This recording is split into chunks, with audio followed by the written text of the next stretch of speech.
All right, guys. Well, it is Friday. It's like midnight. I've been running into this horrible, weird issue lately with videos.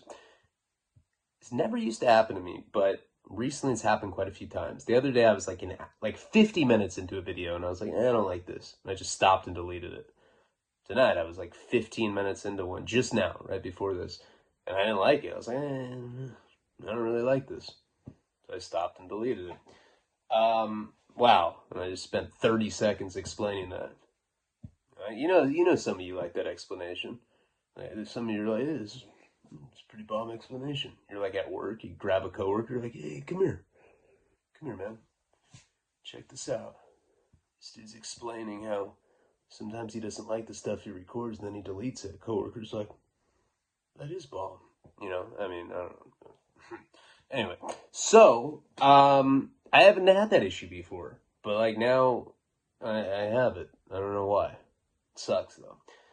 Um, and you know what? It's weird. I don't know. I used to think I used to be able to tell like what was a good story or not. I've been doing it long enough where like I know it's interesting and I know ahead of time what I'm going to cover, so I know how good the story is going into it usually.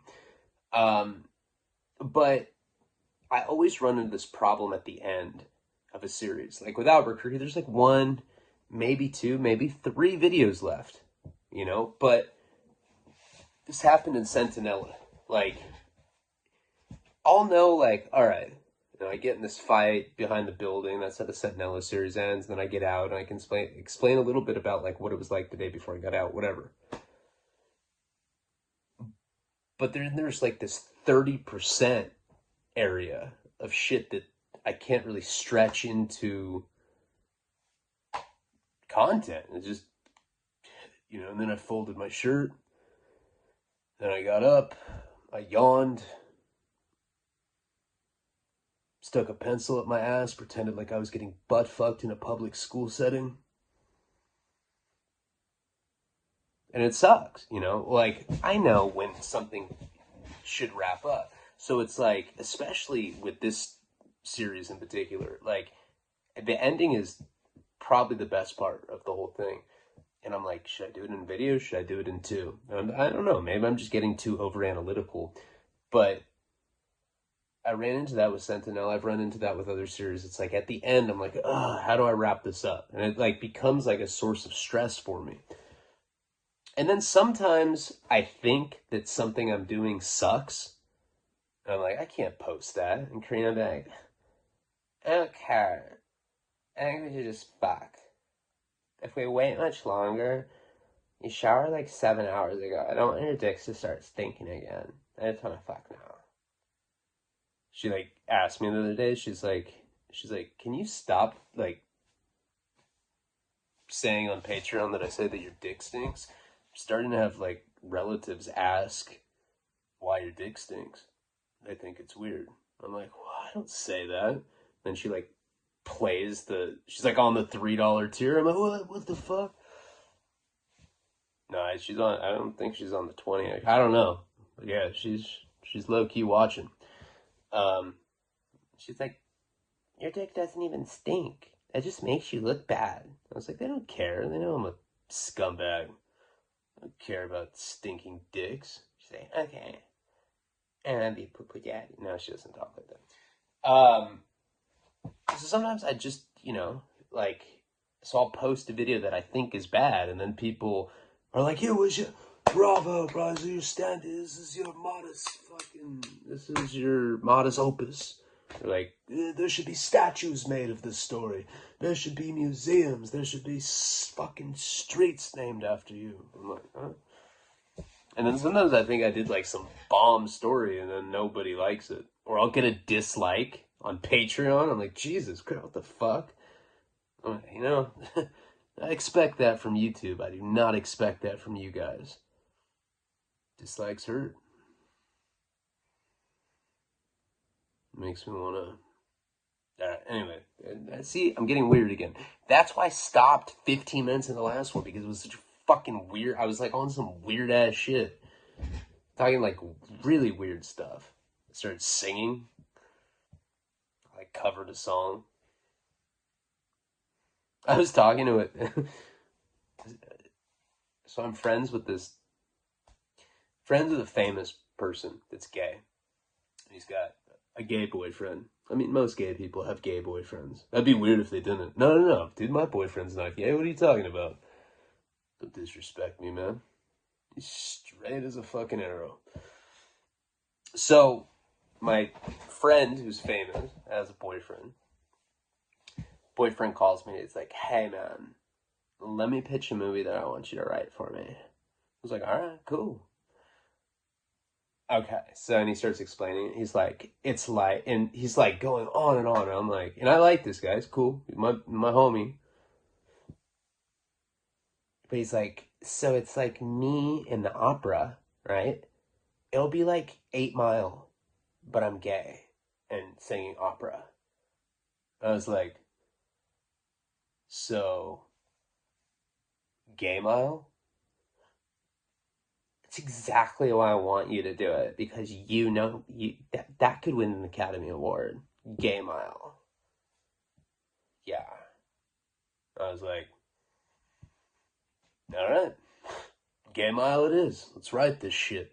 No, I was like, dude, I cannot take on another project. And personally, I don't know if that's in my wheelhouse. I mean, I don't know if I could write that non-offensively.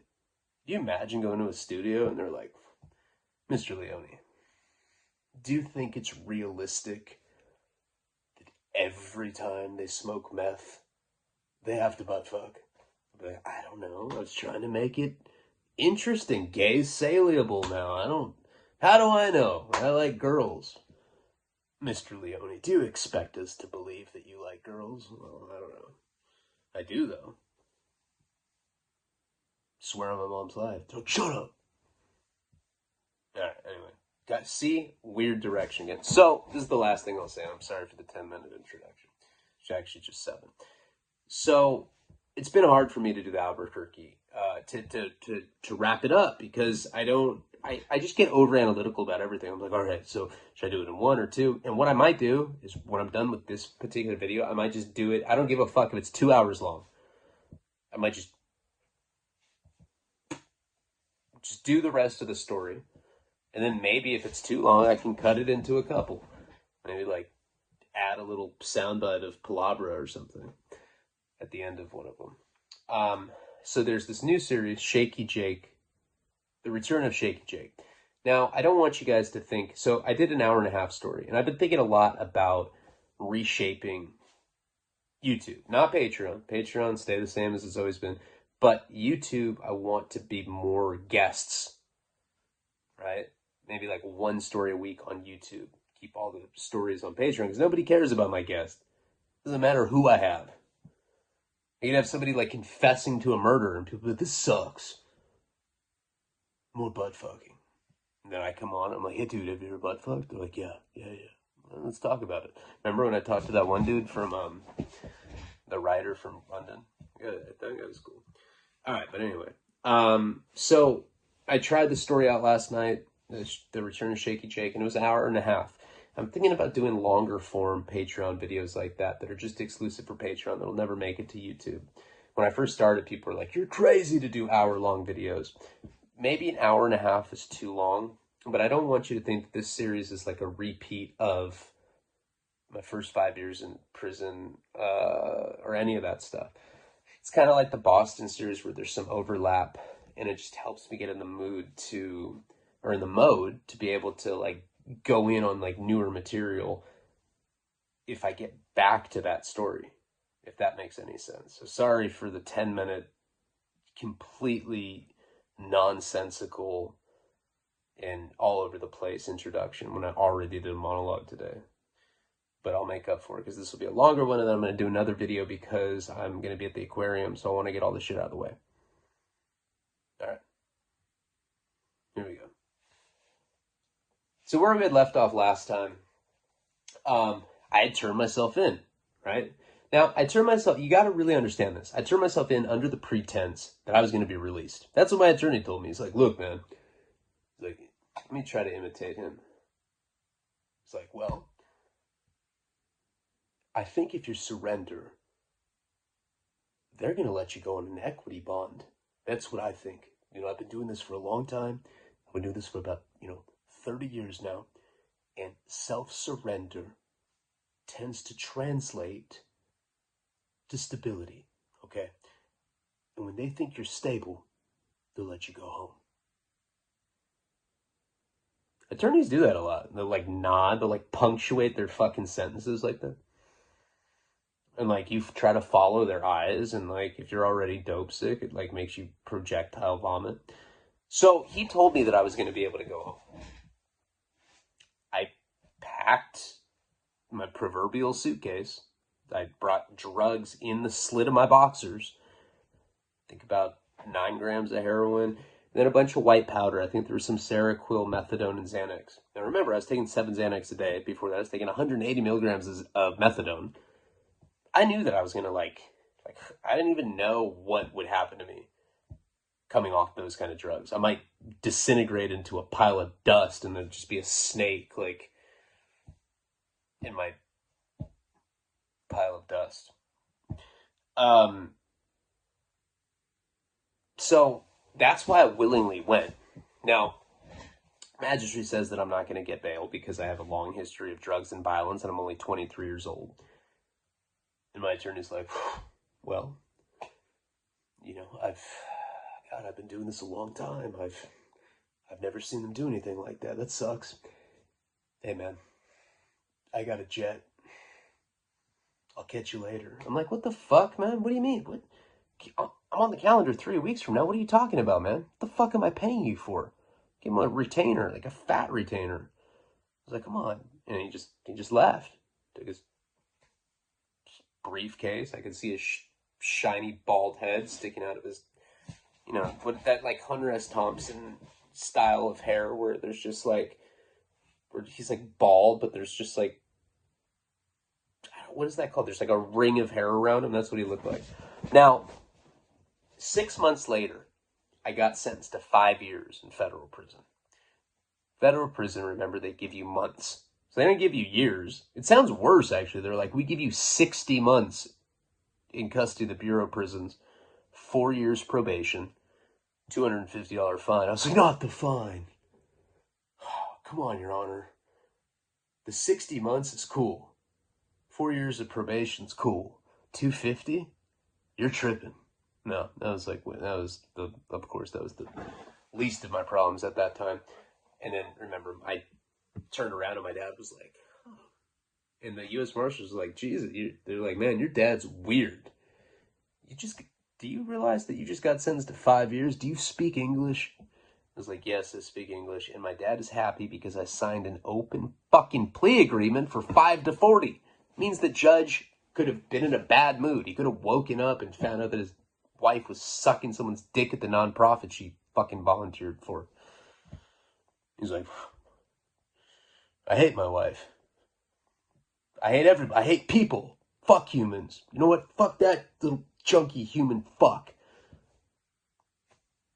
30 years. And he could do that because I signed an open plea agreement, 5 to 40. And I can't appeal it because I signed the deal. An open-ended plea, 5 to 40 fucking years. You know how nerve-wracking that is the night before when you're in your bunk bed, your cellie falls asleep, and you're just stunned because you're electrified by anxiety and you're listening to his breathing patterns so you can beat off. And every time you beat off, you just start seeing your attorney's half bald head, and you're like, oh. But you just do it anyway. You're like, oh, who cares? Role play. It's a chick pretending to be an ugly dude. Who cares? It sucks, right? But this is the funny thing. So when I was getting sentenced, he comes like, hey, 5 years. It's great. I was like, yeah, dude, dang, I'm glad that we paid you $80,000. Great, man. Hey, 5 years. Awesome. Oh, that's cool. I mean, I'll probably come out and not be able to feel human emotions anymore because I'll be so fucking dead. I'll be the shell of a human being. But yeah, besides that, YOLO, man. But he told me at that point, he's like, I gotta say something. I've been living with it for about 6 months, because that's how long I'd been in at that point when I got sentenced. He goes, I tricked you. I was like, what do you mean you tricked me? He's like, well, I knew damn well that you weren't going to get bail. I was like, huh? He's like, yeah, I talked to your dad, your father and I talked, and we knew that was the only way to get you to go in. And I feel bad. I was like, the fuck kind of attorney are you? What do you mean you tricked me into turning myself in? So you knew I wasn't going to get out? He's like, of course I knew that. I'm an attorney. I've been doing this a long time. And he like, his nodding, like, got, like, more anxious. You could tell he was nervous. He was, like, fucking hitting soccer balls and shit. Like, I was like, damn. So, yeah, he tricked me. Him and my dad, like, got together and they're like, let's tell the kid that he'll get an equity bond. I should have fucking known. I didn't even have equity. I had drug dealer money in, like, $5 denominations in my safe. I'm getting out on no fucking equity bond. I was renting. So he tricked me. So anyway, but that's 6 months in the future of where we're talking about right now. So I didn't know any of that at that time. I just heard that I was going to not go, I wasn't going back to court for three weeks. I was like, I thought for sure that I might die in that time. I was like, I'm going to die. All right. So then I ended up going into, the drunk tank, holding tank with all the other inmates. And they pretty much told me that I was about to be searched, and they were going to look at my asshole with a flashlight. I was like, oh, all right. What does it feel like? What does what feel like? What does it feel like to be bent over with another guy looking at your asshole with a flashlight? And that's intimidating. I remember I was talking to a girl one time on the phone, right? It's a girl that I was hooking up with years ago. And I think it was before we were hooking up. I think we were just talking. You know how there's that phase where you're like talking, and then it starts getting sexual, and then you start sexting. Like, goes from like, look at my tit. Do you think I need bigger ones? I'm thinking about getting a boob job. But it's just like an excuse for them to show you their tits. And then you're like, look at my dick. Just fucking, dude, my balls sag further than my dick. It's so weird. It's so disproportionate. It's like, oh my God, I love your dick. It's cute. I'm like, can I get a pussy shot? Okay. And then they show it. But I remember on this, but this just reminded me of it. And think about this for a second. If you've never been to jail, I remember talking to this girl and I was like, shoot me a butthole shot. She's like, huh? I was like, yeah, do it. She's like, you do it first. I was like, yeah, I don't give a fuck. All right. And I remember taking my pants off, getting my phone, taking a picture of my asshole. And I remember I looked at it and I couldn't, and I'm one of those guys, I'm not shy at all. I don't give a fuck. If you know me in real life, guy or girl, platonic or not, you've seen me naked. Every fucking person I know in person, in real life, has seen me naked. Because I'm like one of those, I don't give a fuck. If I have like one beer, I'm like, I get naked. I do it all the time just as like a joke. Like I'll be at somebody's house taking a piss and I'll take my pants all the way down. They'll just crinkle to my shoes.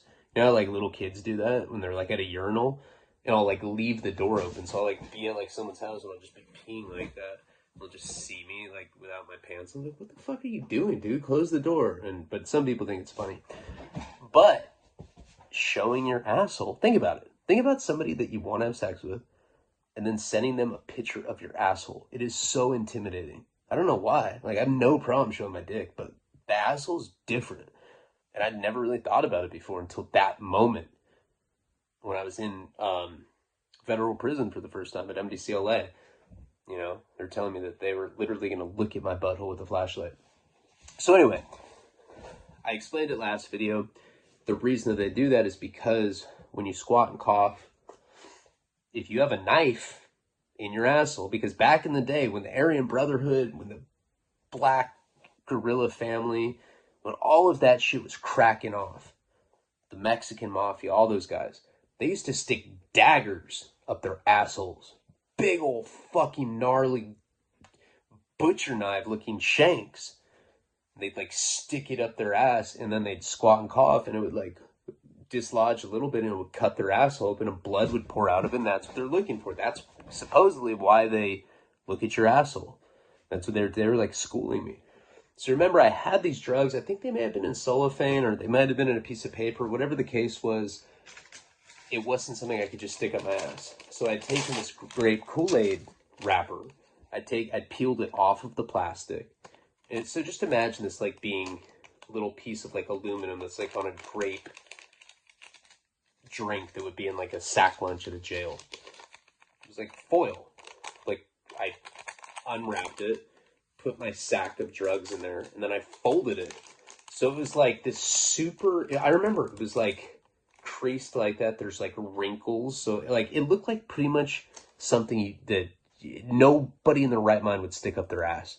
I mean, it's not normal to stick things up your ass anyway, but especially something that's like all like aluminum and wrinkled and can like cause serious damage to your anal spokes. And I didn't care. I was desperate. I want to get this open. I ended up sticking it up my ass, and it ruptured it. Literally made me bleed. Blood droplets were coming out of my ass. I remember like standing over the toilet, and blood was just like, psh. It's exactly what they're looking for. I started being freaked out. I rolled up toilet paper and I plugged my ass with it like a tampon just to try to absorb some of the bleeding. And I remember like taking the, and like, you know, the Southerners like, hey dog, what are you doing under there? Hey, you better not be doing no weirdo shit, fool. Just like Baby Snake, fool. That guy was fucking weird. You remember him? And they start like talking about some other guy. And I'm just sitting there like plugging my ass in this toilet paper. It's like, another thing about prison toilet paper is if you ever get in the unfortunate situation where you cut your ass, that was not the first time that I cut my ass in prison either, because part of being in prison is sticking objects up there. You always have to. It's like just part of prison. You know, it's like, dude, bring an extra cup to chow. I heard there's chocolate milk in the machine tonight. It's like, all right. Fuck, I don't have any pockets. Stick it up your ass, dude. And you just like stick some fat cup up there. No, that's a joke. But kites, shanks, plugs of drugs, balloons, lighters. I've stuck lighters up my ass. Syringes, bunch of times. Syringes like that big. And you get used to it after a while. It's your suitcase. But the problem in prison is that they have single ply toilet paper. Normal toilet paper, nobody thinks about ply. You don't go to the grocery store and you're like, hold up. 3-ply? Come on. What are we on a budget? I only fuck with 8-ply. Nobody thinks about ply. In prison, they give you this like, it's not even toilet paper. It's literally like, looks like a part of a roof shingle or something. It's like, it doesn't even look like paper. It's fucking hardcore. Wiping your ass with that, if you don't have a cut, scrapes your sheet. Like, you'll go to wipe and you'll like check, and there's always like a streak of blood, and you're like, whoa. But if you already have a cut and you have this like kind of sandpaper feeling toilet paper with 1-ply, it feels like it irritates it. So I remember like sticking the toilet paper up my ass to try to like absorb some of the bleeding. And then I went to go wipe the blood off, and that really rough texture, it was like shark skin, cut me even worse. It would not stop bleeding. And I was freaked out about it. Now they had told me that all I have to do is like, hold my stomach, squeeze it together, and I'd be able to make it through. Finally, I was probably, and there's like other people getting mad at that, but come on, dog, we gotta use the bathroom too, fool. Hey, I bet you're fingering your asshole in there. That's what all fucking white people do. You guys are fucking weird. You guys all do that. You guys are all fucking weirdos, fucking trailer trash, So eventually I had to get out of there. I kept going back periodically, and I check, and I'm still bleeding. And I'm starting to trip because there's no fucking way that I am going in there without my dope. There's no way. I don't care. And I asked them, I'm like, hey, like, how much trouble would you get? Like, I'm not saying that I have heroin on me, but if I had heroin on me and I got caught, how much time are we talking about? Was it like a few months or something? It's probably how I look to them, the white guy, the shark tattoo. Rawr. No, hey, if you get caught with dope, up your asshole, you're gonna get 5 years. I was like, 5 years? I'm already looking at 5 years. Yeah, they'll double your sentence. Nah, you don't want to get caught bringing shit in your ass like that, dog. If you have anything, just give it to me. I promise. Oh, my baby mama, fool, I'll give it to you. I just got to get to my unit. So, of course, I don't trust any of these people. I'm not going to move my dope. So I just decided, I'll just roll the dice with it. Now, I don't know if you guys know this, but I grew up in Santa Barbara. Well, I grew up in Santa Barbara. I grew up with Michael Douglas's son. What the fuck is his name? Cameron. Cameron is a straight up dope fiend. He'd be a good one to get on the show. He's a hardcore junkie. Michael Douglas's son. I used to not believe that was his dad. He's like, yeah, my dad's Michael Douglas. He's in movies. I'm like, wait, like the actor Michael Douglas? Come on, bro. I smoke crack with you. Your dad's not Michael. And then, like, his dad would pick him up in a limousine. I swear. I was like, what the fuck? So I was friends with this guy. He ended up getting cracked, like, I don't know, around the same time I did. He was on, like, a meth conspiracy case, I want to say. And his girl came to bring him dope and visit. And she got caught passing him a balloon full of heroin. And he got an extra 5 years on him. Michael Douglas' son just did 10 years in the feds. He'd be a good one to get on the show. I probably could. He's cool. Straight up dope fiend. But the point of that story is that they actually push the issue. Like, if you get caught with drugs in federal prison, they're giving you time. They'll send it to the FBI. It's an FBI referral. Just like if you're in a county jail and you get caught with drugs, they'll do a district attorney referral. If you're in Santa Barbara County, you get caught with heroin, they're going to do a DA referral to that county. DA generally prosecutes. They don't like drugs in jail and prison because they know that it leads to violence, overdoses, communicable diseases, homosexual activity if it's meth, consensual homosexual activity if it's on meth. All right, I'm going to go. Okay, so I'm sitting in this tank for a while. They end up calling me. And, they call all of us. So you're sitting in this tank, there's these really uncomfortable, chiseled out, concrete benches on each side. They're probably like waist high. You're spending hours in there with these other guys, and people are sleeping in different corners, whatever. Somebody has a toilet paper, whoever the alpha guy is. And I think I was like the only white guy. The laser pointer guy may have not been there at that time. I don't remember for sure. But after they call you from that tank, you have to go through this gate. So they'll open the tank, you go through this gate, and now you're in a corridor. When you're in the feds, every jail, every prison, every institution's different. San Bernardino County Jail, when you would be walking around different corridors of the jail, they'd make you hold your hands folded like this in front of you. Most places make you walk with your hands behind your back, and that's how the feds is. So we all, you have to put your hands behind your back. You all have to lean against a wall. The guards come and frisk you one by one. At that point, I think I had checked my asshole one more time, and I'd seen that there was still some blood. I put toilet paper, that one-ply, horrible sandpaper-like toilet paper, and I went to check, and there were streaks of blood on it. I was petrified because I knew that my asshole was about to be under, serious scrutiny. I'd never been in, a butthole lineup where it's just a bunch of dudes with their asses in the air. It's like Pornhub-style plots. Not that I watch stuff like that. No, I remember my favorite. I remember this porn video that I used to have when it was on VHS. It was called Stripper Nurses. It was my. I know where I got. Yeah, I know where I got it. I don't want to say. It wasn't from my dad. No, it wasn't that. He didn't watch shit like that. But it had all these nurses bent over in a row, and this doctor came up and he had a stethoscope on him. He's like, I gotta check your heart. Let me stick it in too. I gotta just, check the old dipstick. And it's just this like row of these like hot girls in this line. It's called Stripper Nurses, and that was my favorite scene ever. I don't know. I'm just lying, so you don't think I watch gay porn on Pornhub with prison plots. I wonder if they have that. I'm not gonna check. Remember when I used to talk about bro chop porn and people would be like, I watch that. Anyway, who cares?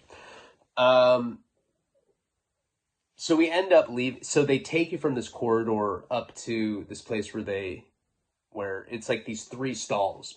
That's like a really scary place because you go through this corridor and then all of a sudden you're in this like, it almost looks like a military base.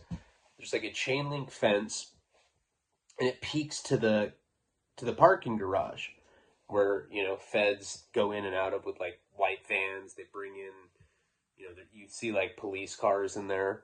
And that's where, if you do any transportation from MDC LA, that's where you get on the bus right there.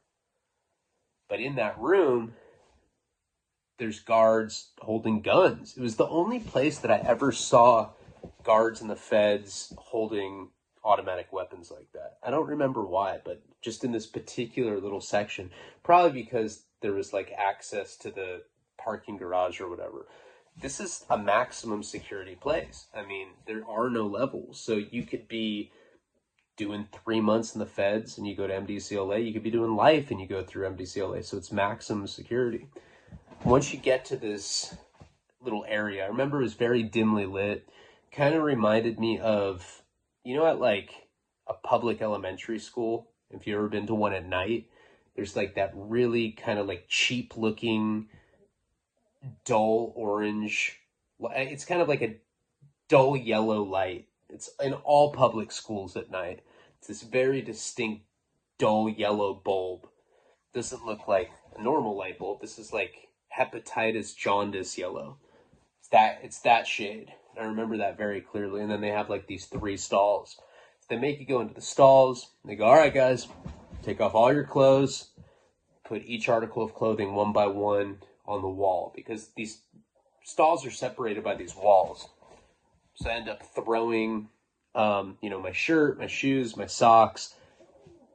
Of course, you want to, in a situation like that, even if you're a seasoned convict, you want to minimize the amount of time that you're standing there butt naked, because it's just kind of a demeaning thing, especially if you have a small dick. Like, I always like put both of my hands over my dick, and I'm like the only one that's doing that. So it makes it like, it's like obvious that I have a small dick. Like everybody else is just like, they have hammer cocks just hanging, and my shit's just chilling. It looks, looks like a little cannon dick. My balls look like wheels.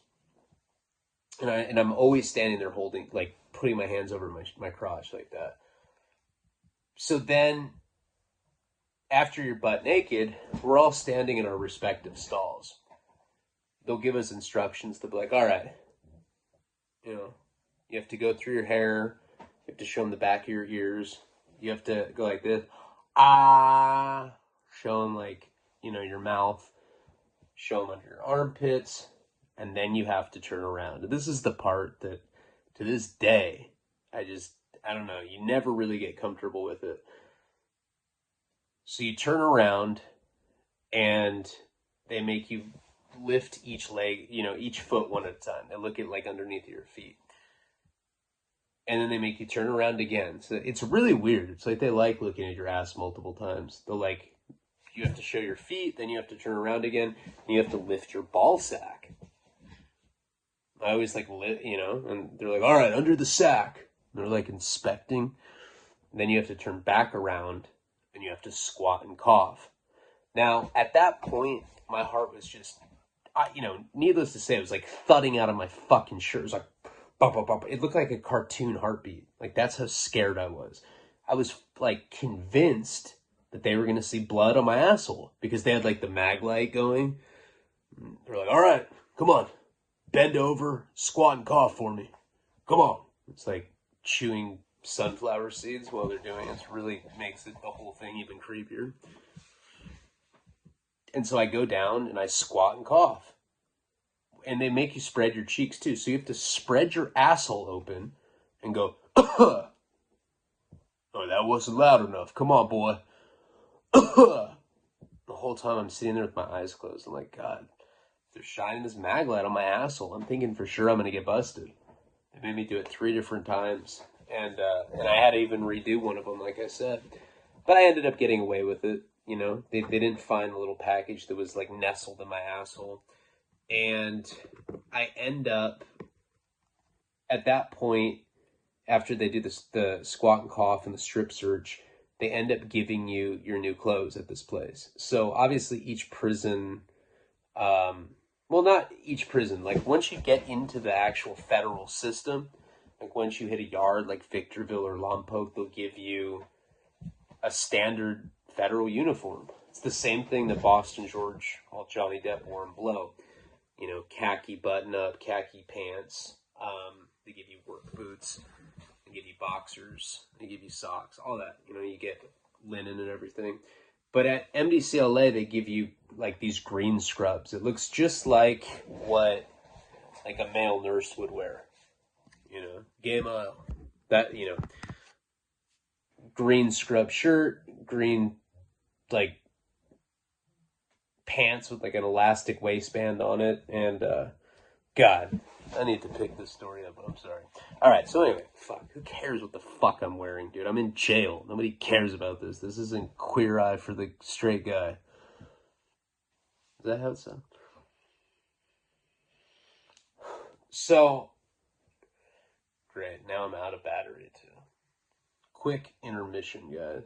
See, this is why I like gave up on the video earlier, because I was like, oh, this sucks. I'm like running out of steam right now. And I feel all fat. You know how when you feel fat, you're all like, oh. Alright, so sorry, the story will pick up. Then we're gonna get into like new material. Alright. So after you dress out, or dress in, I guess, into the green scrubs that you're going to be wearing, they give you your bedroll, and they tell you where you're going to be. Now, at MDC LA, what's interesting about that particular detention center, and I see it all the time when I'm driving on the freeway. On the 101 freeway in LA, you can look up, and you can just see that it looks like an office building. You're literally trapped in an office building in downtown LA. It almost feels like you're in Die Hard. You know, we always used to say that. You're just like trapped in this fucking building with a bunch of Paisa terrorists. But none of them can speak English, so it's not even scary. You're like, you don't scare me. I don't even know what you're fucking saying. You're like 5'2". God, that sounds horrible. Sounds racist. I hope I don't sound that way ever, because I'm really not that way. So, sorry, let me like figure out how to do this. Okay. Alright, sorry for the little slow intermission there. I'll make up for it, guys. I will make up for it. So I swear to God, like at this point, I'm already like, I hate this video, but the show must go on.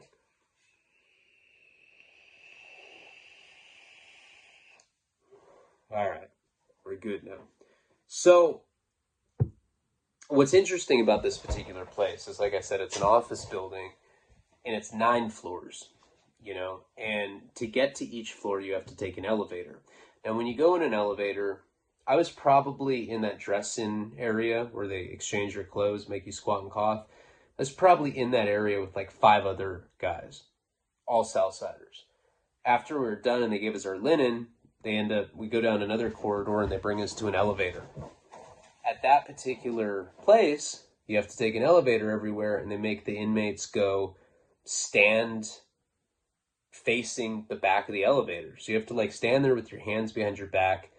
It's like you're a little kid in trouble standing in the corner. It's exactly what it feels like, and the guards stay in the front. And like if you like even look at them, they're like, "Don't look at me! I bet you don't even have a dad. None of you guys have dads. That's why you join gangs." I'm like, I'm not in a gang. I was like, and I have a dad. Fuck you. So fuck me, fuck you. You know, so they talk just like that too at that particular place. So finally, I was, they assigned me to a place called 7 South, and when we're going up the elevator, they're like telling us like where we're going to be living. As soon as they tell me that I was going to 7 South, the Southsiders start snickering. They're like, "Oh, you're in trouble." And I was like, "Why? What's up with 7 South?" They're like, "Hey, dog, that's like the fucking craziest fucking place you could be, fool.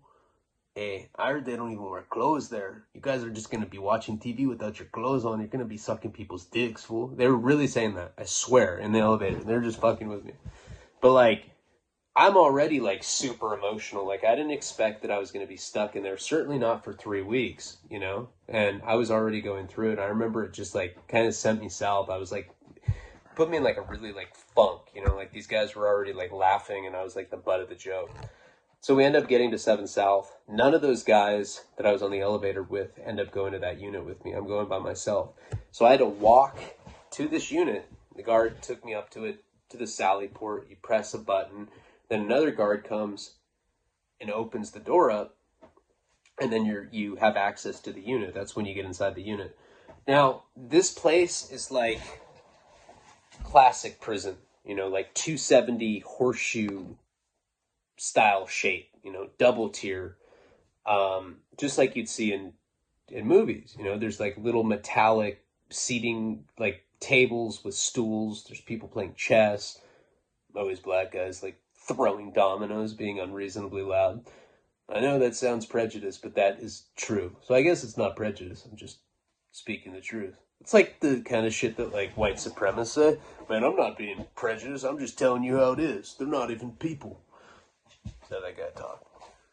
So right when I got into that place, like I see all the things that I'm talking about. You just see, it's like weird because it's like walking into this little like weird microcosm. It's like being in an ant farm or something. You see people on the phone, you see people playing dominoes, playing chess, you see people socializing, you see a poker table going on. The one thing that happens though when you're a new inmate like that, I walked in there with my bedroll and every fucking eye in that unit looked at me. I'll never forget that because it was almost like a collective swivel. People just kind of look at you and you get this really bad vibe, like they're sizing you up. And I'm like, I'd never been to prison before. This is the most prison looking place I'd ever been to at that point in my life. And I remember thinking, I was like, all right.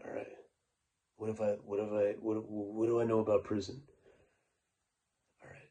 I'm trying to like search my memory for like what I've learned through movies or from what other people have told me. I was like, all right, I think I'm supposed to beat up like the biggest, baddest person in here. I'm definitely not going to do that. Okay. Secondly, oh yeah, white people. I need to find my own race. Like something in my head like told me that. Like I had to like seek out white people. I'm like looking around. It was like a Where's Waldo book. There was like there was a representative for every race except for a white person.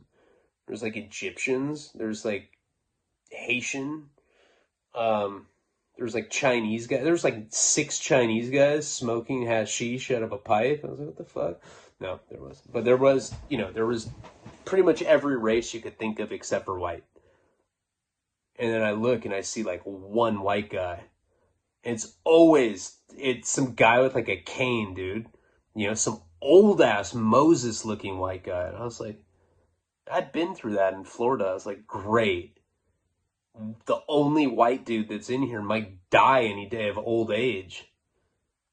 And he looks at me, like, as soon as I make eye contact, he like shoots away from me. I'm like, what the fuck? So the cop's telling me like where I'm, where my cell is. He gave me like a little piece of paper.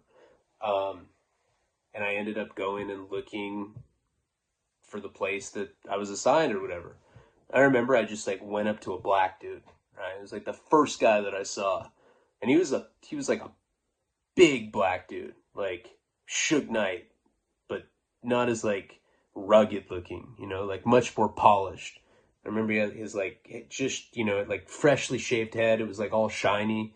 It looked like pretty clean cut. I was like, damn, this guy's sharp. Should ask him about some shaving techniques. I was like, hey man, I'm Ryan. Nice to meet you. And he looked at me, he's like, what the fuck? I was like, hey, can you tell me how to get here? The first person I went up to was a black guy, and that's definitely not what you're supposed to be doing. I should have gone right up to the dude with the cane, straight up. But instead I'm like talking to this black guy. And he's like, I think you're over there in like C6. And I like look down the range and I see my cell.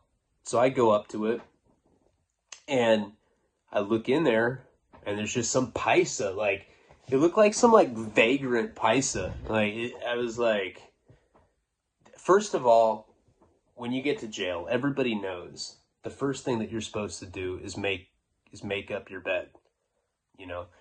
There's like this little, it's like any jail in the country. There's like a little thin green mattress. The first thing you're supposed to do when you get into that cell is make your bed, put the sheets on, and what you do is you tie them. So you, like, the sheet's bigger than the mattress, right? It's like this little thin ass mattress.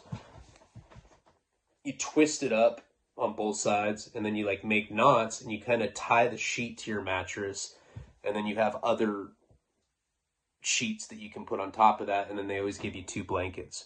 They don't give you any pillows, so you always have to choose between using one of the blankets as a pillow or having 2 blankets because it's cold, And I always opted for 2 blankets because it was cold. So like for years I slept without a pillow. Like nowadays I don't use a pillow. Karina thinks it's weird. I'm like, I'm always like sleeping all crooked and shit.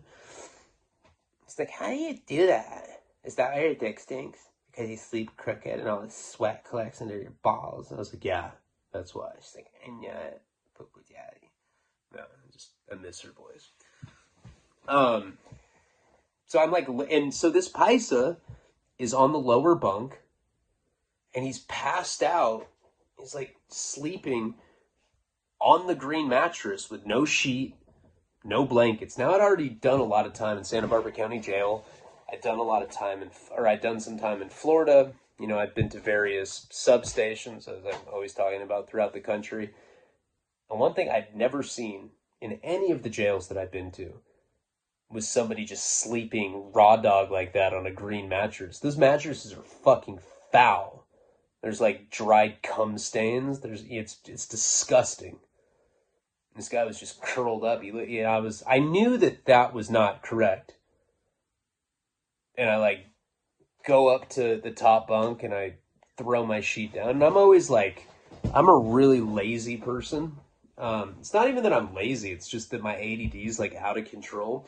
So like my play that I always do when I'm in jail is I'll be like, hey man, do you think you can show me how to make my bed? Oh yeah, no problem. Like, people in jail love to help you. It's because they're so bored. That's what it comes down to. The monotony of it is so fucking intense that like they're like totally down to help you do anything. You can be like, hey man, will you help me? I'm trying to guess this random number. It's between 1 and like 36,000. And they'll be like, okay, yeah. Is it 44? Nope. Okay, I'll keep helping you. Is it 70? Nope. Like 5 hours go by. Is it 3,422? No, man. All right, that was a dumb joke. But anyway, all right, so I like kind of started making my bed a little bit. I remember this. And that's when I met, I don't know if I ever talked about him the first time that I did my first 5 years in federal prison, but that's when I met this guy named Cash. I've never heard of this person since then. I don't even remember what his real name is, but I remember he had this like weird ass like Ace Ventura hair, like stuck up like this. He's like, he like just walked in the cell. He's like, knocked, because that's the proper thing to do. Hey, what's up, dog? I was like, hey. He's like, there was a white guy, and he was like my age. I was 23 at the time. He looked about that age.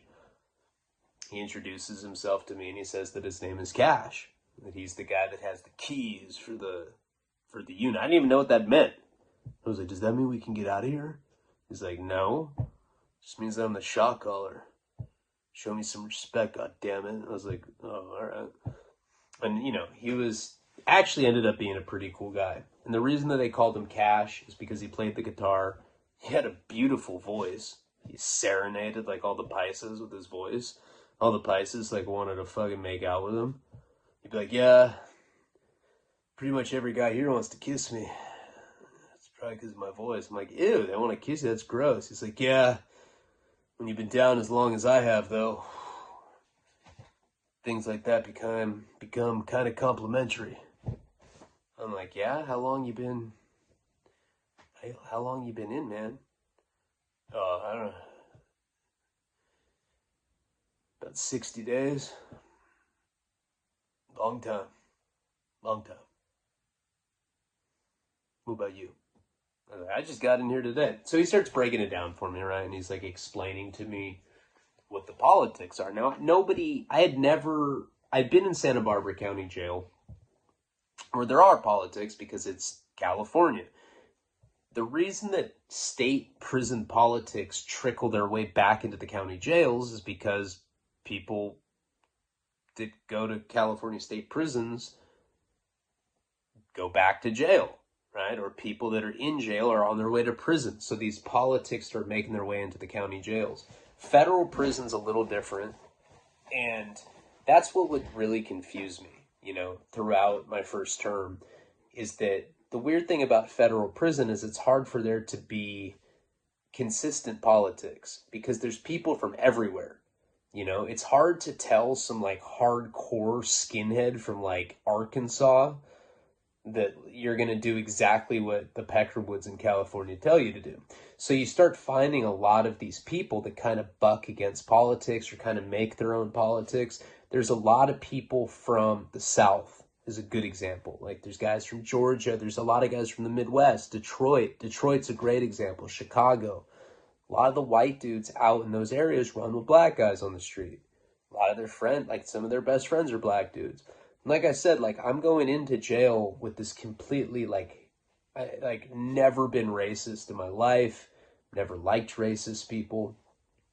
And this guy Cash is breaking down the politics for me. Now, like I said, they'd had him at Santa Barbara County Jail, but they weren't as strict as, first of all, they didn't even have black guys where I was because that was in protective custody in Santa Barbara. So I'd never even done time with black dudes in California. The only time I'd ever done time with black guys was in Florida, and they like beat me up.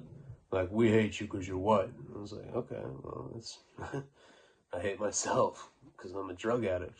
Well, now we hate you because you're a drug addict and you're white. That's double bullshit. Give me all your commissary money. Fuck. So, because I'd never been around black guys in Santa Barbara County Jail, and now I was in MDC LA, it was the first time that I'd have to have kind of these really radical racially divided politics. So he told me, no drinking or eating behind black people. And of course, I'm like totally green, right? I'm like, and this Pice is just sleeping in the bottom bunk. He's like, no drinking or eating behind black people. Well, he said other races. I was like, so am I allowed to be celled up with a Paisa? He's like, yeah, just not black people. I was like, oh, well, you said other races. He's like, yeah, but I meant black people. He's like, pretty much everything I say is for black people, and you can't do anything with them. No eating behind them. No, you can't tattoo on a black guy. You can't have a black guy tattoo on you. You can't smoke behind one. He's like, dude, that's how they infect us with blackness. I'm like, well, wait a second. So you're telling me that you're, how old? You're 23 or my age. And you're of the persuasion that if you drink out of the same cup as a black guy, you might turn black? Poof, bro. You got an afro. I was like, okay. Told me that no drinking, no smoking, no really doing anything with black guys. I was like, and I talked to him. He was like, well, And, you know, I'd come to find out a lot of the guys that I became friends with in prison were racist, but they didn't they didn't like dislike other races. They were just really stuck in their ways, like divided, programmed that they're the enemy. But then there were people that I'd come across that were really were racist, you know, and they'd just say absurd shit like, "Yeah, man, you know, somewhere in goddamn history, they figured out how to read. That's when things went bad." I was like, "Do you know how to read?" "Nah, but I ain't black. Thank God." Okay. No playing sports with black guys, no nothing with them, right? So he explains all that to me, and then he tells me that he's got the keys for the unit. So he's the shot caller for the unit. He's like really skinny. I was like, "Aren't you a little scrawny to be a shot caller?" He's like, "Shut up. Baddest motherfucker here." And that guy was hardcore. He was skinny, maybe a little bit taller than me, but that is a hardcore guy. So then he kind of explained to me that they had a big homie that was in the hole. He's like, "Yeah, the big homie, he's slammed down right now. He's in the bucket." I was like, "The what? What does that mean?" Like all of this lingo I was like learning, you know? He's like, "Well, you know, the big homie, we got an Aryan Brotherhood, dude. God bless him. His name's Mark Anthony. You know, Mark Anthony's in the hole right now, and he gives us all the orders." I was like, "Do you ever see him?" He's like, "No, man. Mark's been in the hole like almost 30 years now." I was like, "So wait a second. You take orders from a guy that essentially lives in a bathroom?" Because that's what it is. That's what the hole is. You're living in a fucking blocked bathroom. That's all it is. If you have an apartment or something, go to your bathroom and go lock the door. Well, you don't have to lock it, but just close the door. And that's like what being in the hole's like. Just imagine living in your bathroom. And he's telling me that that's the guy that pretty much orchestrates everything. And because I had the naivety, I'd never been to jail before, I'm questioning everything and like kind of commenting on how absurd it is. I was like, "What the fuck?" So you do anything that this guy Mark Anthony, sounds like a pop singer, tells you from, how do you even talk to him? He's like, "Through the vents." "Yeah, Mark's cool, man. He's a good dude." I was like, "How do you know he's a good dude? He's been in the hole for 30 years. What if he's a bad guy?" "I don't make the fucking rules, man." He got all mad at me, I swear. I don't remember the exact conversation, but it was something to that effect. So he kind of explained it to me, and he told me that we were allies with the Southsiders. Hey, if something pops up with the Southsiders, if you see, they call black dudes toads. That's what they call them. I don't agree with that. I was never like that. As I've said, maybe fake it till you make it, but I don't know. I just was never into people like that. But he'd be like, "Yeah," he's like, "if you see a toad, get into it with the Southsider, fucking take flight on him, bro. That's that." And I was like, "Cash?" He's like, "What? Am I gonna get raped?" He's like, "No. The fuck?" He's like, "That's another thing. No homosexual activity, bro." God. He's like, "I got a feeling I'm gonna have to watch you on that one." Jesus Christ. He's kind of being a dick to me, right? And I was like, "Hey, Cash?" He's like, "What?" So I was like one of those annoying guys that would call him by his like nickname every time I talked to him. Like, "Cash? What? Where do I hide drugs?" As soon as I said drugs, this dude just snapped into like, "Hey man, my real name's Dave. I'm from Orange County. Do you have drugs?" I was like, "Yeah." He's like, "Oh, it's fantastic." It's like, what the fuck? His like entire like hard image just like completely went away. And he was telling me that he's like, "What do you got, bro?" The total, and that's the thing you're gonna run into, and I've talked about it a million times about prison, is that any shot caller from any prison that you're ever gonna run into that's white is a straight up dope fiend. That's like a prerequisite. To be a shot caller of a unit, to be running an entire yard, you have to be a hardcore dope fiend. They all are. As soon as he found out that I did drugs, he started kissing my ass. And he told me that he would that he would bring me this baby powder bottle. You know, he's like, that's where you keep your drugs. It has like this lid that's like hard to get on and off, and the baby powder makes it if they ever bring the dogs in, they're not going to be able to smell it. What do you got, bro? So I'm like not really trying to tell him what I have. He's like, you got black? I was like, yeah, dude, but I don't want you to tell anyone. This whole time we're having this conversation, this Pice is sleeping, like farts in his sleep. He's like, yeah, I think that guy's kicking. He's like, don't tell your cell you have anything. So I ended up taking my package out, you know, like over the toilet. And I remember blood came out when I took it out. And I opened it up and I blessed him with a little heroin, you know. And I told him, I was like, do not tell anyone that I have anything. I don't want to blow my spot up. He's like, come on, bro. He's like, I've been doing this a long time. Like, you're 23. How long could you possibly have been doing this? He's like, my whole life. Been locked up my entire life. I was like, well, how do we do heroin? I was like, are there syringes or whatever? He didn't have any syringes, but he was like explaining to me how to do a calito. And we've talked about that before. You put heroin in a little white spoon, you stir it up, and I don't know, people get kind of ridiculous with it in prison. I've always thought that, like, you don't have to do this. It just looks so, like, people will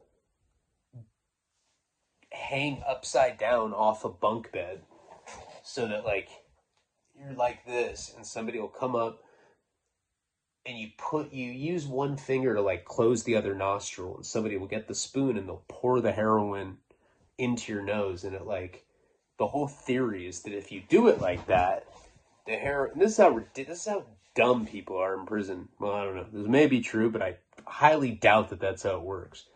But they think that if you hang upside down and somebody pours heroin from a spoon into your nostril, if you're upside down like that, it'll, like, stay stuck in your head and you'll get more high. I was like, that's the most ridiculous thing I've ever heard in my life. But we did it anyway. So I ended up getting him high, and he swore up and down, dude, I'm not going to tell anybody. He gets high, and he's super stoked after I get him loaded. My cellie doesn't wake up. I end up putting the dope in the baby powder container. And I asked Cash, I'm like, look, man, level with me. How often do cops raid the unit? Cash is like, dude, this place is such a joke. It's like, you're not going to have to worry about that. They never hit the houses. I was like, they never bring dogs in or anything? He's like, rarely. He's like, it has to be flooded in here with dope. Or they have to be tipped off for them to hit it like that. I was like, all right, cool. He's all high. He's like, dude, I feel so good. He's like, it's been so dry around here, bro. Thank you so much. He's like a completely different person after I get him loaded. And, like, he won't leave me alone, right? But he gave me some valuable information. Like, he told me that I definitely need to let them know that I'm kicking heroin, because back in that time, this was back in 2009. This day that I'm talking about was April 1st, 2009. And back in that time period, they don't do it anymore, but back then, they used to give you methadone when you came in off heroin. Now, remember, I was on 180 milligrams of methadone, and I did bring some methadose pills, which are the little white 10 milligram methadone pills. I did bring some of those in, but they were all crushed up with the other stuff, Seroquel, Xanax. And back then, they would give you 3 doses if you were coming off heroin.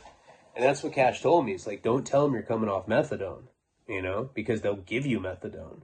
Tell them that you're coming off heroin. And I should have just told them I was coming off methadone right from the get-go, so that, you know, I probably wouldn't have had to endure the kind of pain that I did, but I was just listening to this guy because I didn't know any better at that time. So after I got loaded, I ended up going up to the cop. Cop at MDC LA always just sits in a desk. It's like this little like corner desk in the unit. So like where all the tables are, that we feed in like the common area, pay phones, there's little terminals for the email, and then there's like just a little desk where a cop sits, just like in the middle of the day room floor. And if you need anything, you walk up to the cop. Now that's another thing that Cash had told me. He was explaining to me that I couldn't go talk to a cop by myself. He's like, you need a shadow with you at all times. So like anytime you go talk to a cop when you're in federal prison or state prison for that matter, you always have to have somebody with you. Another inmate from your race. You always have to have a white guy with you. That's called a shadow. And that's, again, like stupid shit. They think that if you drink behind a black guy that you're going to turn black. Like, dude, I've seen it, bro. My cellie drank behind a black dude. You know what he does now? He listens to rap. Bitch. And like, yeah, I'm sure it's because he drank behind the black. It's like, it's not a fucking vampire, bro. I know, but damn near closest thing I've ever seen. I don't trust them. I don't think they're people, you know, and they talk like they're ignorant as shit. But I always thought that it was a really stupid political rule to have somebody go and shadow you to a cop, because what's to say that you don't team up with one of your friends? Like, hey, it's good telling that dude Cash. I don't like him. If we both go, then you're shadowing me. Then we can tell on them together, and like nobody will think we're a rat because we're together. As if like you got, there's not people that could do that, and people certainly do. People have asked me a lot. They say, why would you even be a rat in prison? What's the point? You don't get time cut off, that's for sure.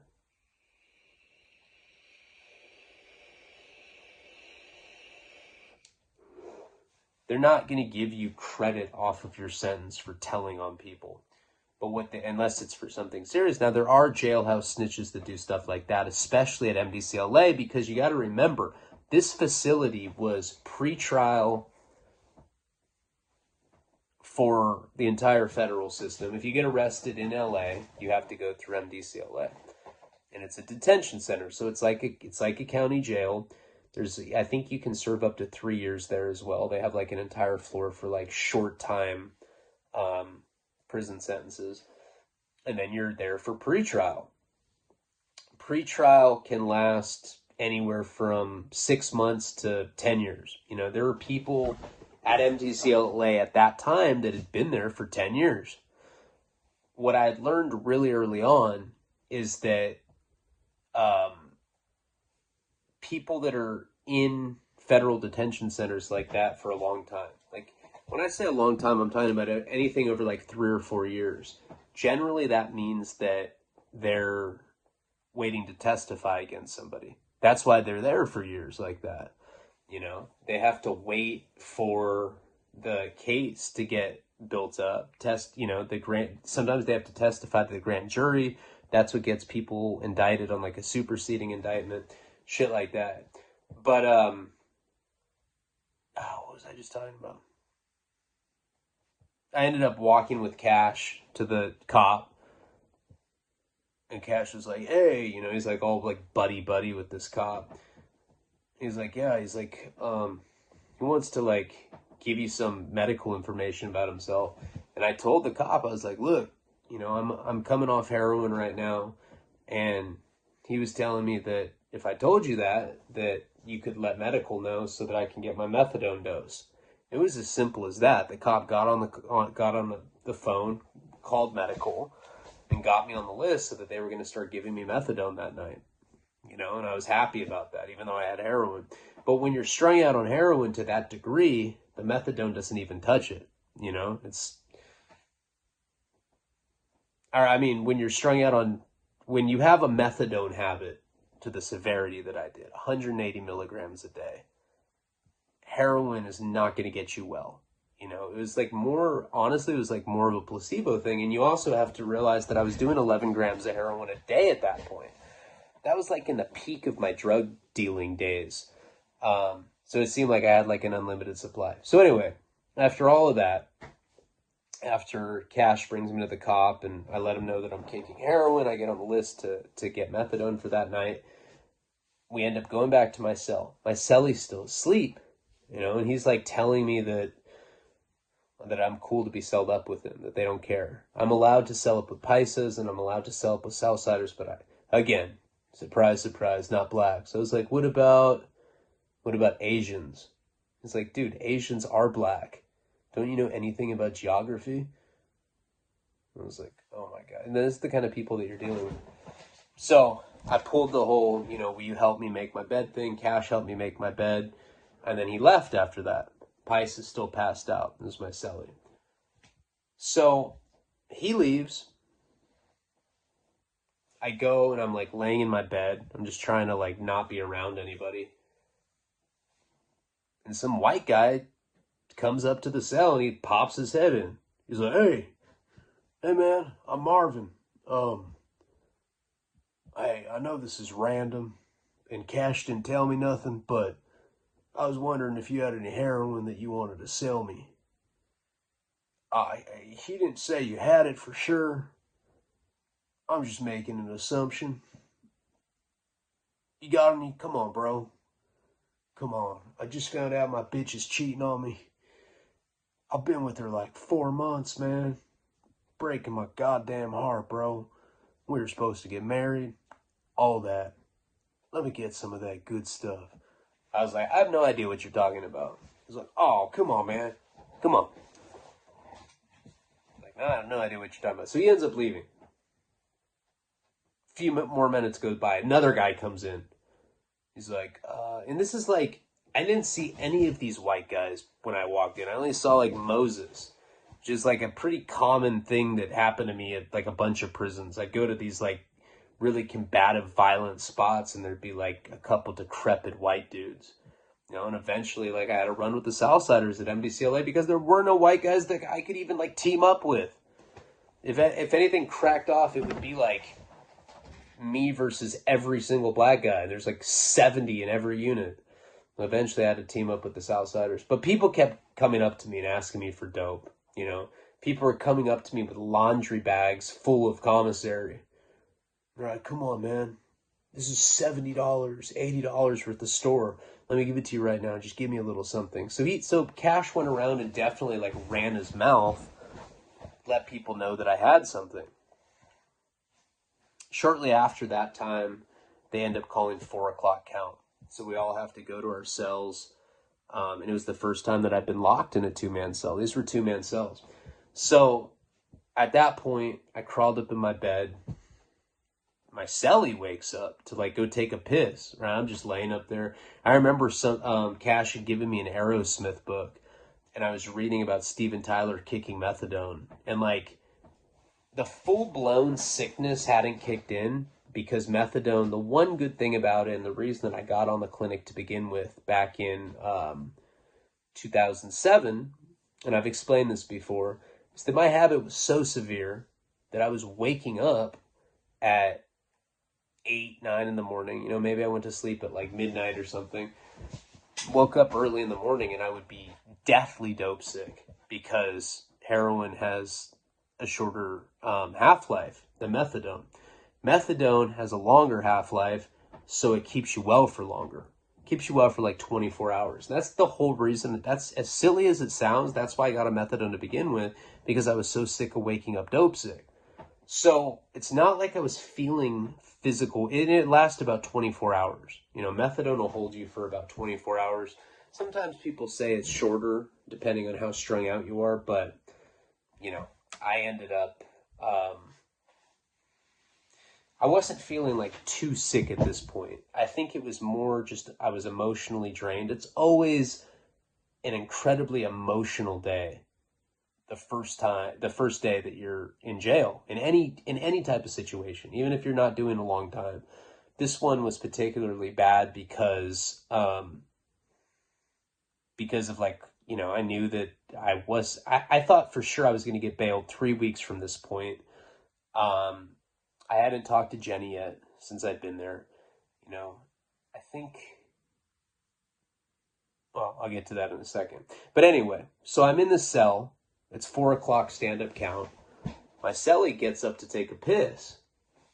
He's taking a piss. It was funny, too, because I'm not just saying this to be funny, but he was taking a piss and he's like yawning. He's like, ugh. And he doesn't, like, it's the weirdest thing because he's holding his dick. I'm just like laying on the bed. I look like a centerfold. I like have my hand on my head like this, and I'm just like laying there, and I'm watching him pee. He's holding his dick, and then he yawns and goes like this, stretches out, and he's still peeing. I'm like, God, okay, my dick's small, but I can't not fucking.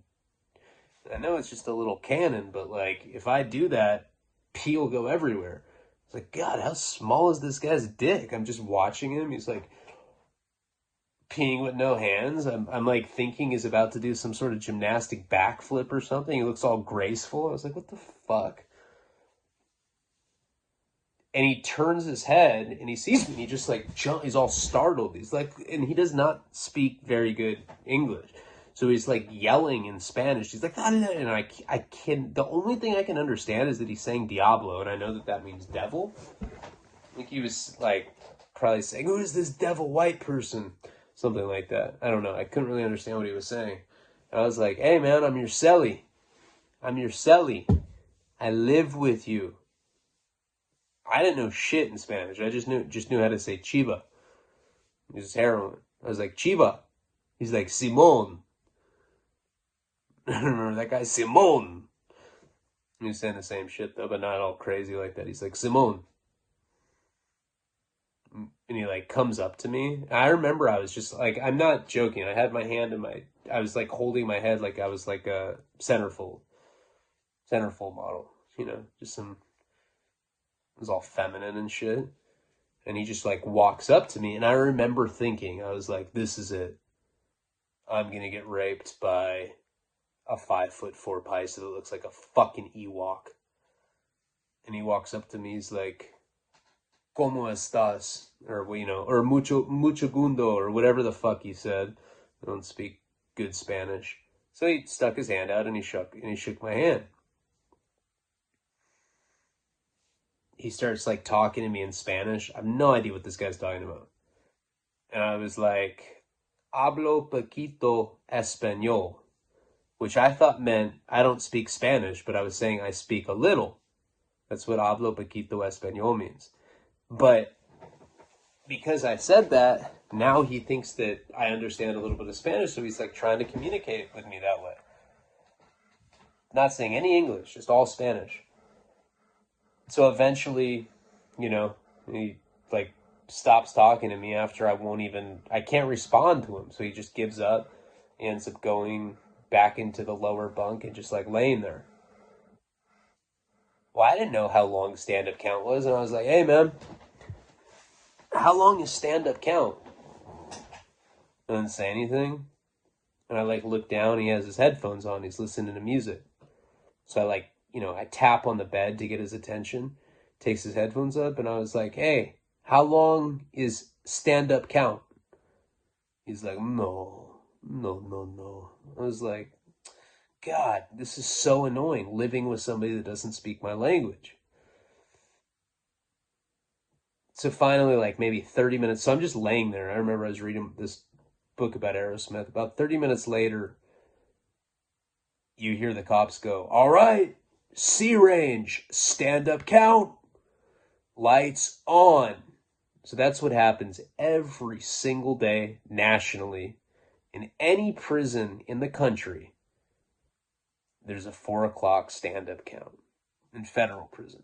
State prison, there's these counts as well. I think it is every prison in the country is right at 4 o'clock. They have to do a stand-up census count. You know, they want you to stand up with the light on to make sure that you're not dead, to make sure that you didn't escape. And they also use it as an opportunity to look at your face to see if you got beat up or not.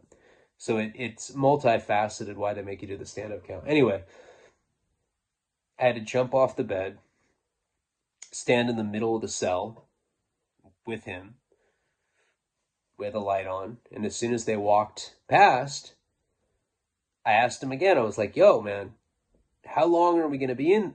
Are we going to be in here? Because at this point, I'm thinking that I want to do more heroin. You know, I think like maybe the shock of being arrested is starting to dissipate a bit, but now I'm starting, like, being dope sick is starting to catch up with me.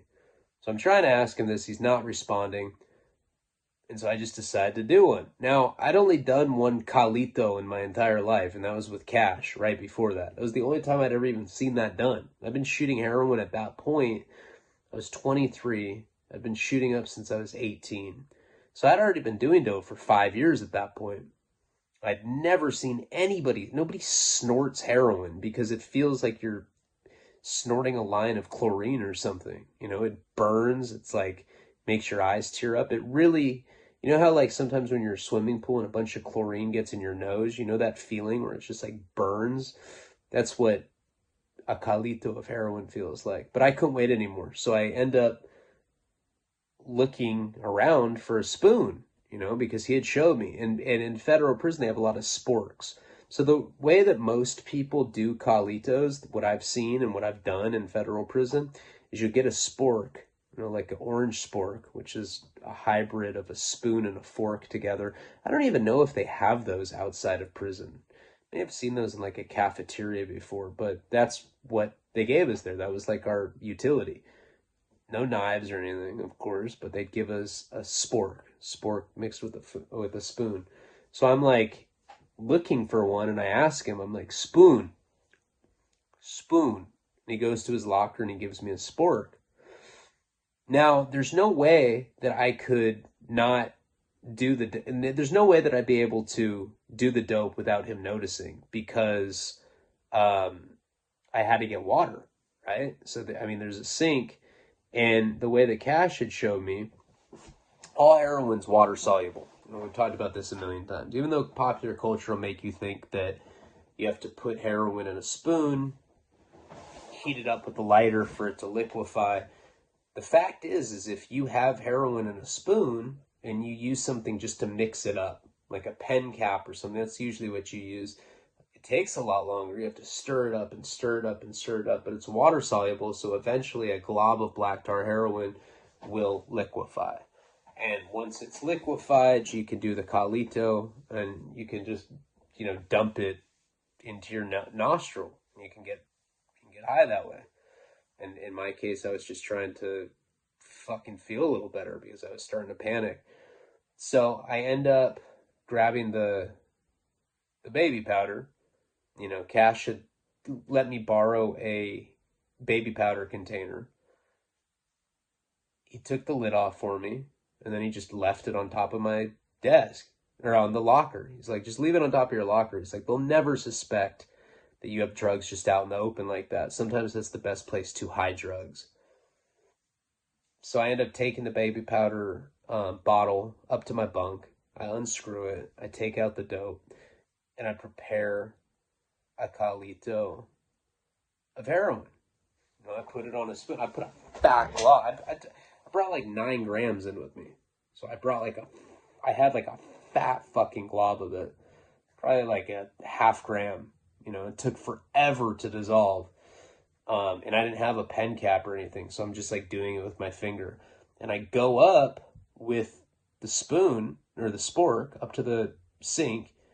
And it's the kind of sink where like the water will get hot, but you have to press hot a bunch of times. You know, it's one of those ones that automatically, it'll like be on for like 2 seconds and then go off, and then you have to press it again. You have to keep doing that over and over again for it to get hot. So I'm doing that, and I'm like adding water the same way I would with like, you know, do a shot. And the Paisa's eyes just get huge. He's like, is that heroin? Perfect English, dude. I was like, oh, all of a sudden. Now, of course, his English was still kind of broken. He's like, hey, I'm Elias. I'm sick, man. Can you please give me some, bro? My sister come visit me this weekend, and she bring so much heroin, man. And I'll get you back. So I'm just like, I don't know any better. I'm just taking the guy at his word. I'm like, all right, this guy's saying his sister's going to come visit him and bring him dope. May as well hook him up. He's my celly. I didn't realize it at the time, but that guy was one of my co-defendants for the Mendoza cartel clan. It's just another junkie that got swept into that conspiracy charge. So I ended up getting him loaded.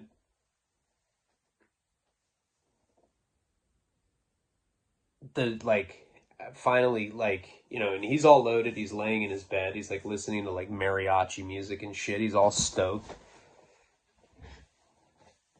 I believe it was right after that, Cash came. He's like, hey man, let me sell like a half gram for you. Let me get you a bunch of commissary. Let me get you a radio. There was shit that I needed. I needed a radio. I needed shoes. I needed sweatpants. I needed some commissary. He's like, just give me a half gram. Eyeball a half gram for me, and he's like, and I'll give you, I don't know, $200 worth of shit. It's like $200. I had no idea what the prices were. The prices at that point were $450 a gram. So he was kind of getting over on me a little bit. But I ended up giving him a half gram, and he just comes and just gives me everything that I needed. He gave me shoes, sweatpants, huge bag full of commissary. I had all this shit. I was stoked. Like, now I was hooked up. I ended up calling Jenny. You have to have like a PIN number and a pack number to be able to call somebody, but eventually I figured out how to do it with the cop, and I ended up calling Jenny, and she was crying. She's like, I miss you so much. I don't know if I'm going to be able to make it out here without you. I love you. Now, I didn't realize at the time that what she was saying was true. Without me, she completely became unhinged. She completely lost her mind, And she was, in the beginning of our relationship, I got to stand up. God, see? Let's try. I don't know. So this is a video that I would probably say wasn't one of my best, but, I'm trying.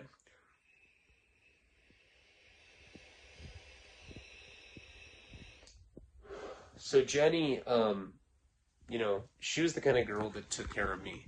That was we had one of those relationships. But she had become strung out on heroin during the course of our relationship, and now without me, she was completely losing it. I'd only been gone like a day, but I'd never heard her. She wasn't the kind of girl that would be really emotional. She was one of those people that didn't really show emotion very much. I mean, she wasn't like a apathetic sociopath or anything, but she just wasn't a very emotional person, and she was really having a hard time. So I asked her for some money. That sounded really insensitive. Yeah, she was having a hard time. So I was like, you know what? Who cares? Who cares about you and your feelings? Let me get some fucking money. But that's one of the things that I had asked her for on the call, and she ended up sending me, I think, $7,000. She's like, well, how much do you need? I was like, I don't know, just send me. Or it might have been 12,000. I don't know, it was thousands though.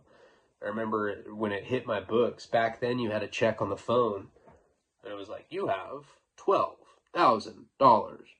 And I was like, I remember people were like tripping out that she sent me that much. But anyway, that was my first day at MDC LA, and it didn't seem that bad. I got hooked up with the radio. I had all, sweatpants. I had shoes. I had commissary. I got to talk to Jenny. Seemed like I was going to be able to go home at some point. I'd be able to get bail a few weeks from now. It's, at least in my mind, I still thought that was going to happen. And I even got 20 milligrams of methadone, which kind of helped take the edge off. All in all, it wasn't the worst day that I've had in prison. It was actually a pretty good day, considering that it was my first day in the feds, and it was all very overwhelming. Ended up going to sleep that night, I had all this random white powder in this satchel of drugs, and I just remember getting literally a tablespoon, or the spork, and sticking it in this pile of white powder and just eating it, just to feel better. I knew there was Xanax, I knew there was Seroquel, I knew there was methadone powder in there. I got peaceful, restful sleep. And the next morning I woke up realizing where I was. I was like, fuck. It all felt like a dream, like it always does when you get locked up. And then all of a sudden I hear, everybody to the recreation yard now. We're getting hit. And my cellie's just like, oh no. goes back to being the paisa that doesn't understand anything. I don't, no English, you know, but he knew English. He knew it just fine. And I remember going outside the cell and looking, and they had canine dogs. And I was just like, that piece of shit set me up, you know, Cash. He told me that dogs never hit this place, and here they were hitting the unit. All right, guys, I am tired. It's like hour and a half just went by. I am exhausted. I'm losing steam. I hope this story wasn't too horrible, but I was tired, and now I need sleep. But I will get an Albuquerque story. That'll be the next story that I do. I appreciate every single one of you guys. Palabra.